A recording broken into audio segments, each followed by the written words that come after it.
Hello and welcome to the Gary Dunn Show for November 4th, 2025. I'm your host, Gary Smith, and as every week, we'll sing along with Gary right now. We're going to talk about this past week's game against FROSTBURG, and then we'll look at what is happening in the PSAC and in the region, and then we'll look at this upcoming week's opponent, the Gannon Golden Knights. But, Coach, beautiful weekend at Adams Stadium on Saturday. Yeah, great to be back at home. Great weekend for Vulcan football. Good crowd, good atmosphere, and our guys played a really, really good football team, and it was something we needed. We needed to play well against a good opponent, and I thought we did that. I'm sure we'll get into breaking it down, but it was just an overall good weekend. Really liked the way the guys competed, the energy in which they played with, the passion in which they played with. Kind of felt like a heavyweight fight out there. Both teams, fighting, and for 4 quarters, I thought it was a really good football game. Well, one of the things I wanted to ask last week and didn't get a chance to, but I'll ask this week at the beginning before we bring in the game. The FROSTBURG State game, this game, last year it was an empty day because Mercier's leaving. We're able to fill it this year with FROSTBURG. What's it like?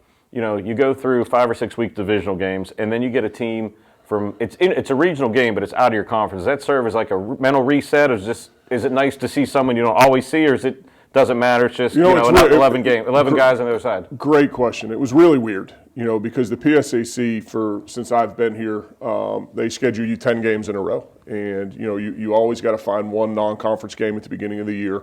And then you've played 10 straight PSAC games. Usually at the beginning of the year, it's 2 crossovers. Then you get into West play, and then it's a crossover at the end. So it's really weird, but, our guys have limited opportunities, right? So I didn't want to, there's a lot of teams in the PSAC that decided to play 10. I wanted to give our guys an opportunity to play 11 games. And I also wanted to give our guys an opportunity to play really good competition. If you look at the MEC standings, FROSTBURG's 1, Charleston's 2. And to play both of those schools, in region conference, we want to challenge ourselves here. We want to play in big football games here.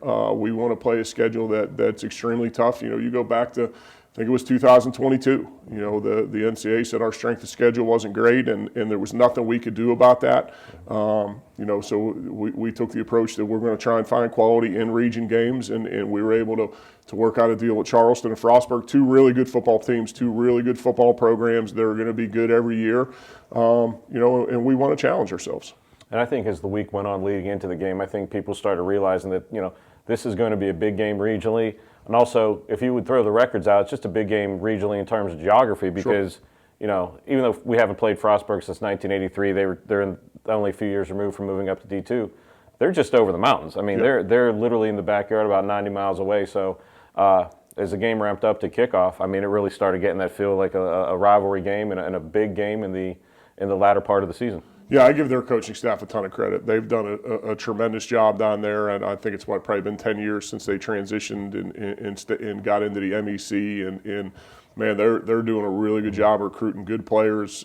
They've kind of got their program rolling a little bit, and so I give them a lot of credit, and I give them a lot of credit for being willing to come up here and play during the year. I think they probably had the same approach that we did. Let's not play 10 games. Let's find an 11th game, and let's find a quality in-region opponent that potentially could help our strength of schedule. So I think it was beneficial for both of us, but good football game and a good football team. Well, let's go into the game. It was the day after Halloween, and Halloween things get crazy, and November 1st things get crazy. And Coach, we've been talking all year about special teams and defense, and usually those plays would be spread out throughout an entire year, but I think we had a little bit of everything this past week. Your team, misses a field goal going down, and then FROSTBURG gets it back, and then right off the get-go, Malachi Thomas pick 6, and you guys are off and running, but then the kick goes back. And that's only the first of several special teams plays. Crazy. Obviously Kai Thomas did a really good job of getting his hands up, getting his hands on a ball, tremendous athlete, and taking it in. So, we're up 7-0, and we've got momentum. We kick off, and we give up a kickoff return for a touchdown, which we talked to our guys yesterday. Can't happen. We had a couple guys make mistakes there. The kick wasn't where we wanted it. It was just kind of a snowball of theirs. But we've got to be better in that situation. So they return it back for a touchdown. It's 7-7. And then we keep going through the game, and we'll talk in generalities because both you and I were talking. It's been almost 72 hours, and our minds are going blank just because there's so much going on. But One of the things that, as a fan watching, it really looked like both defenses were clamping down. And I know part of that is both defenses are very good, but I also know, too, that was not an easy day to throw. It may not have looked like it on the camera if you're watching on TV or in the stands, but that was a brisk wind. Yeah, it's always windy up on top of that hill, but Saturday especially. I thought we played well offensively. I think, it goes back to, I think we shot ourselves in the foot at a couple times where we could have converted. We first drive of the game, we go down and then we end up, taking a sack and now we're kicking a 40-yard field goal with that wind is really tough. So that was one possession. There was another possession where we had a 3rd and 1 and we were in a 2-down situation. I think we were at about the 30-yard line where if we don't get we're going to run the ball. If we don't get it, we're going to go for it on 4th down. We get a holding call that backs us up. It's just the things that happened all day. But what I was really proud of in all 3 phases is the energy that we played with, the passion that we played with, how we lifted each other up. I think the defense, we made a big emphasis going into this game about red zone defense. We haven't been very good in the red zone. If a team gets down there, we've got to hold them to a field goal try and not give up touchdowns and then flip that offensively. We got to score touchdowns in the red zone. And I thought we got better at both of those areas, and I really think that was the difference in the game. Well, you talk about red zone interceptions. You had a big one later in the game. Keith Jarney and FROSTBURG was driving, but I think it was 4th and 8, 4th and 9. Just on the edge of field goal range for FROSTBURG, steps in front and really stops a pretty big drive because at that point that could have flipped. I believe they would have taken a 2-point lead had they scored a touchdown on that drive, and then that gets you guys right back in the fast lane going down the other way. Yeah, and I think we went down and scored on that drive. So that was a big possession. Keith did a great job, played it perfectly. That's what we talk to our guys about. If you're in the right position, the ball is going to find you. If you do your own thing and you ad lib and you're not, then it's not. But if you do the right thing, the ball's going to find you. Read your keys, do your job, and make a play when it presents itself. And Keith did that. I thought, offensively, I thought Kendrick Aguilar played his best football game. I think he ran for 99 yards. He ran some hard runs, some good red zone runs, got in the end zone twice. Thought he played a good game. Thought the O-line played a good game. But defensively, the fact that we were able to hold them to some field goals and get some turnovers, getting 2 turnovers, was really the difference. FROSTBURG's a good football team. They're ranked in the top 25. They kind of had it rolling. I think they were 7-1 coming in here. Their only loss was an overtime loss. So to beat a good football team was what we needed. Well, putting a bow on the turnover situation. There's another turnover in the game that doesn't show up really in the stats because it was on the 2-point conversion, but that's key because that 2-point conversion happens. It's a tie ball game, and we all know, late in the season, 2 good teams, when it's close, there's not a lot of margin for error. And again, that interception, you can just see on the sideline just really pumped up your guys. It's momentum play, right? And we brought a lot of pressure on him there, and he kind of got flushed and threw it up. And Lexi does a good job of ball hawking and finding the football. Lexi Sangster, that was a huge play. But there's so many things that we talked to our guys about yesterday that we need to clean up. We gave up a punt block for a touchdown, which is. We had a guy that kind of just tripped a little bit, and things happen, right? Mm-hmm. Things happen in football, but we've got to do a better job of controlling the things that we can control. But man, did we battle. Well, and one last special teams, we'd be remiss if we didn't mention Deontay Williams, PSAC Special Teams Athlete of the Week, 87 kick return yards and another touchdown coming back from there, and then 53 more punt return yards. And and I was even watching. It seemed like a couple times they were kicking away from him. Yeah. And, the benefit of that was the kicks weren't going as far. You guys are getting better field position. But just talk about that young man. He's a weapon back there on kick returns. Yeah, I tell you what, he's feeling it right now. He's doing a really good job, but I think he'll be the first to tell you that his blockers are doing a good job. The kick you're talking about, they were trying not to kick it to him. Mm-hmm. He ends up being able to get his hands on it, and I'll tell every Vulcan football fan to go back and watch that play and watch what number 5 does. Watch what Lexi Sangster does. Lexi Sangster blocks 3 guys. He's blocking his guy.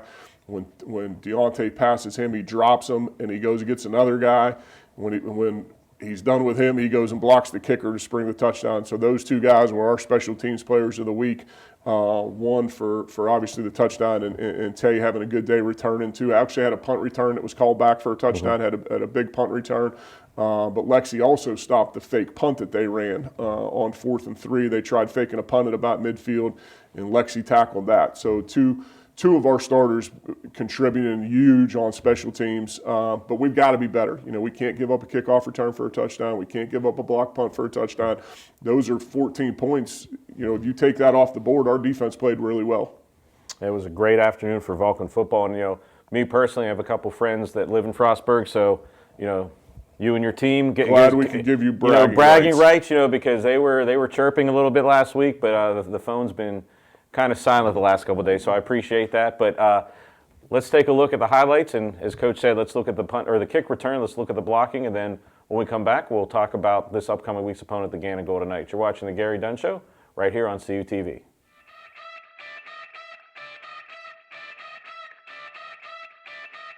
Third and 6, Pfeiffer picked off, going the other way. California will take this one to the house. Pick 6 for the Vulcans. Fielded by Fanny inside his own 10-yard line. Fanny has a lane, and Fanny to the outside, and Fanny, no one's going to catch him. And Osman Fanny will take it all the way back for the kickoff return touchdown. Another handoff to Agnor. Still on his feet, muscling over everybody into the end zone for the touchdown. By Williams inside the 20, and Williams will bring it up the sideline. Williams with a couple of blocks, and Williams, he's got a lane, and Williams is going to go unfiltered, untouched, all the way back for the touchdown. Who else?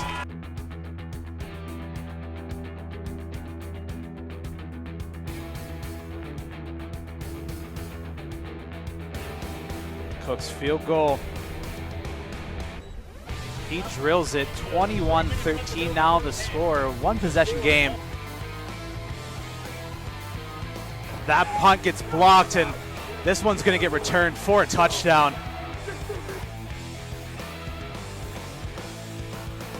It's a good snap, good hold. Kick is up, and it is good. 24-19 the score, 5:09 remaining in the third quarter. Pfeiffer back to pass, looking under a bit of pressure, fires it over the middle, intercepted! Keith Charney! Back the other direction he goes, and Charney will work his way up to the 23. And Keith Charney with yet another interception.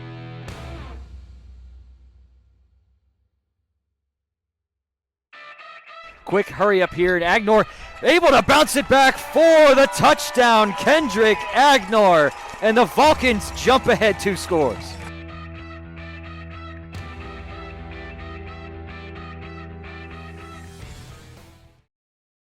Fall is back, and so is Vulcan football. Follow the Vulcans every step of the way during the 2025 regular season.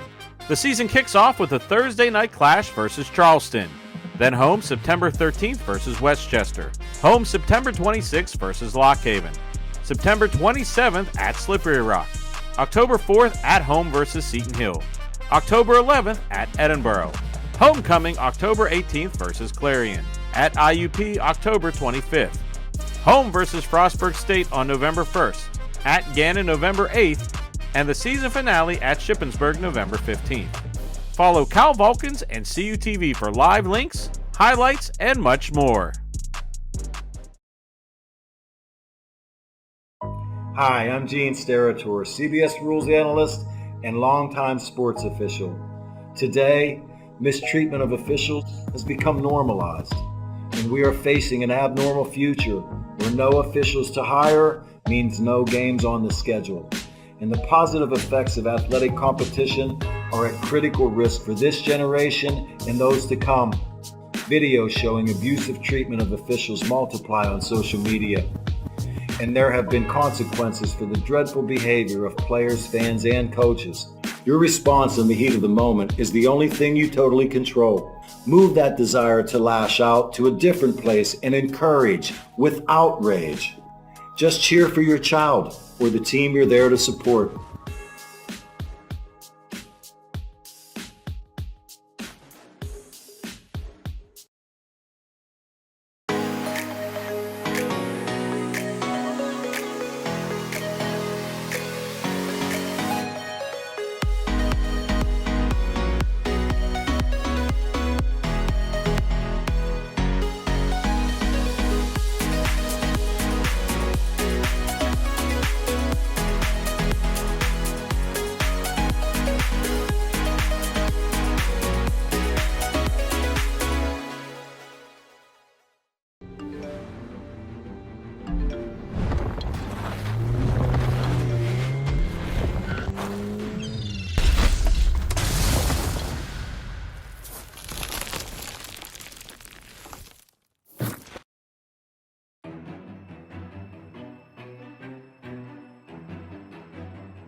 Whitaker drops back to pass, fires again for his receiver, and it's picked off.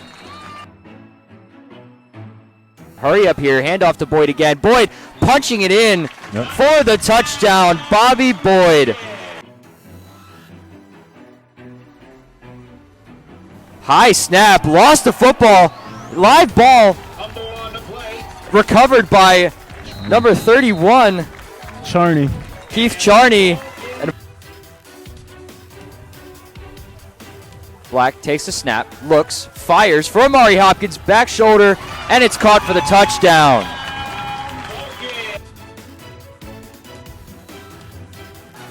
Black looks for the deep ball, has Willis, and it's caught for the touchdown. Eric Willis. Man in motion, Hill, hands off to McCann. McCann easily pushes his way in for the touchdown. Whitaker, empty backfield. From his own end zone, hit as he throws. The pass is picked off by number 15. That's Grant Hoppel. Black, pass caught. Johnson able to break free from one man, stiff arms the other, and rumbles in for the touchdown. Gonna be a fake handoff, rolling to his left, throws caught. Touchdown is called. That's number 17, Natal Blessett.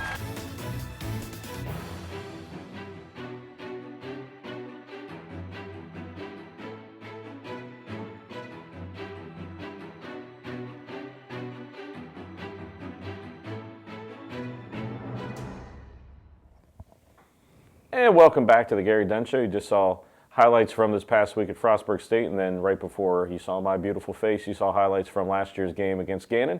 And before we bring Coach back on to talk about this upcoming week's opponent, we're going to take a look at what happened in the PSAC this past weekend. On the scoreboard, you see there, of course, California 31, FROSTBURG State 26, Edinburgh over Seton Hill 22-6, Lockhaven over Millersville 42-7. Slippery Rock over Clarion 42-23. Kutztown over East Stroudsburg 49-6. And then Westchester outlasting Bloomsburg 46-44 in 2 overtimes. Shepherd over Shippensburg 48-7. IUP over Gannon 26-6. And then we'll take a look quickly at the PSAC standings. You see in the East there's a asterisk next to Kutztown. They have qualified already for the PSAC championship game, which will be hosted at Kutztown since it's in the East this year. The PSAC West, there's still, I think, a couple slim scenarios, but there's no official designation yet. And then what came out yesterday, as we shoot this on Tuesday, came out Monday. Coach, the most recent regional rankings came out, and this is the first one in which they are not alphabetical. And your team is slotted 6th in the first ranked regional rankings, and that's. Again, this time of year, if you're seeing your name in the top 10, especially in the top 6, and again, for fans who may not know, this year the field has expanded to 8 teams in each region. So in the years past it was 6, then 7, now it's 8. So you want to keep watching where that number 8 seed is, and 6 is below 8, which is always good. No, I think our guys have put ourselves in a good position, but that's it. We've got a lot of work to do. We've got two good football teams that we're playing, and it's more the focus has got to be on us. At this time of year, it's about who's doing things right in house, right? Who's doing their fundamentals, who's doing their techniques, who's who's doing their assignments right. It's a long year, so it's the focus has got to be on us, and we got to continue to play good football, but we got to continue to improve. And I think that's the message to our guys is that it's about how we play, how we prepare, how we study to give ourselves an opportunity to continue to play. In that graphic, you saw four PSAC teams were represented, and 4 teams that have appeared on our schedule, and 4 out of 11. And that's proof of a tough schedule. But the schedule moves on this week, going up to Erie. The Gannon Golden Knights is this coming week's opponent. They lost last week, 26-6. Their lone win was a home win against Slippery Rock. I feel like their numbers, Coach, they're averaging 21.4 points a game. They're giving up 40.3. And then the thing that stood out to me when I was looking at the numbers, they're averaging 86.2 points a game on the ground. So obviously, most of their yards is coming through the air. But I know you've been breaking down film, and as we always do, let's take a look unit by unit. What do they look like on offense? Yeah, I think it revolves around the quarterback. They've got a very accurate, athletic quarterback that can run. They like to take deep shots. They run deep over routes, deep post routes. The quarterback is a really, really good player. I'll tell you this, they went up to, the thing I'm impressed with, they went up to Indiana, and Indiana's a hard place to play, and it was a good football game. I think it ended up being 26-6. It was 9-6 with 30 seconds left to go in the first half. We'll get to their defense in a minute, but they created turnovers. IUP's a really good football team and a tough place to play, and they went up and they battled. Gannon probably has played the hardest schedule in Division II football this year. They have went through the ringer with their schedule, so maybe their record doesn't indicate it, but they're certainly a capable football team. They opened the year with Saginaw Valley out of Michigan, which is a really good team. They played Davenport out of Michigan, which is a top 25 team. Their 2 crossovers were against Kutztown and East Stroudsburg, which is probably 1 and 2 out in the East right now. They've played Slippery Rock and beat them. They've played IUP. You talk about a ringer of a schedule. That's what these guys have played. So offensively, it's all going to start with the quarterback. And they got some nice skill guys. They're not running the ball 10, but I think their tailback's as good as anybody in the league. So we're going to have to defend the entire field. They're going to spread you. They're going to throw deep overs, deep posts. They're going to take shots. They have a nice quarterback run package. Quarterback's extremely athletic. I think he's as good as anybody in the league as well. So, defensively, they're an even front team. Not a huge pressure team. They'll pressure you on third downs. They'll jump into a 30 front in short yardage situations. They'll play a bear front. They're a multiple defense. I think the thing that jumps off at me is I think they're pretty good up front. I think the 2 D tackles and the 2 D ends are really big kids, really active kids that can move and rush the passer. So, it's in this league. You can throw records out, you can throw stats out. You've got to line up every week and play. And and if you're not prepared and you're not ready to play and you're not playing with energy, passion, and emotion, then you're going to be in for a long day. So. That's our message to our guys is, no matter who we're playing, the focus has to be on us. We have to do things correctly to give ourselves an opportunity to play well.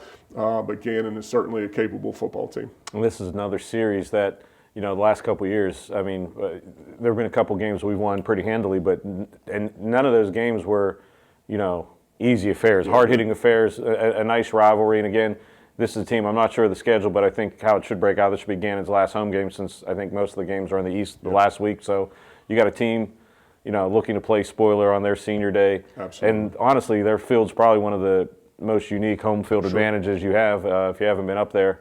A lot of open space, and, we've seen some weird things up there. Crazy. And the wind will be howling and Erie in November. It's, their record it doesn't indicate the type of football team they are. They have good pieces, they have good players, and a lot of times it's confidence, right? When you start out with the schedule that they started out with, when you look at their first 5 games, it's as hard as any schedule in the country. So a lot of times if things don't go well early for you, you lose confidence and but the thing that I see with them is they're battling. For them to go to IUP and battle and create turnovers and be physical is our guys, we've got to be ready to play. And if you look at their schedule, as Coach mentioned, they're in most of their games this year. So we're going to take a look at other schedules going on this weekend in the PSAC, and then we'll give Coach the final word to get people going up I-79 to McConnell Family Stadium. And this should be the last week, and it will be the last week of digital play in the PSAC, as next week will be the final week of the regular season. Several games at noon, Cal at Gannon, Slippery Rock at Edinburgh, and then IUP at Clarion. Those are the 3 noon games. And then 2 games at 1 o'clock, Westchester at Shippensburg, and then Shepherd at Lock Haven at 1 o'clock. The lone 2 o'clock game is Kutztown at Bloomsburg. And then the nightcap, Millersville at East Stroudsburg, 6:05 p.m. So a very late night if you're a fan in East Stroudsburg. That's a late night in this time of year. That's a shocker this time of year, isn't it? I'm guessing it must be heated blanket night or something at Eiler Martin Stadium. But, Coach, you know, the fan support has been outstanding as always. So, it's going to be a little cold on Saturday, but how do we get Vulcan Nation up there? It's between 50 and 55 in Erie, which this time of year, we could have a foot of snow up there, so we'll take it. Yeah, make the nice trip up 79, stop at the outlet malls. We talk about it all the time, and maybe stop by the lake for a little bit up at Lake Erie. Beautiful this time of year, and then come over for a 12 o'clock kick to watch the Vulcans compete. I remember a few years ago we were at Slippery Rock for a game, and then what's Slippery Rock to Erie? About an hour and a half. Yep. And then they had, I think, 3 feet of snow come down. It was miserable in Slippery Rock. It was cold, but it was not snow. That's just one of those weird things this time of year, especially with the lake effect. So, again, that's a noon kickoff, 12 o'clock kickoff. If you can't make it, the game will be on the PSAC digital network. So make sure to check it out. There's no excuse to not be, in contact with Vulcan football this week. And again, it's a 2-game schedule right now. Right, give them the list of all the ways they can. It's just PSAC Digital Network this weekend, so I don't have to remember too much. There you go. So make it easy on me. But Coach, any final words? Yeah, no, just appreciate you guys and the coverage that you guys continue to give us, and hopefully we can go up north and play some good football this weekend. And if you're going up there, make sure you wear red and black and cheer on the Vulcans to victory. So. That's all we have for this week's show. For Coach Dunn, I'm Gary Smith. We'll see you next week on The Gary Dunn Show.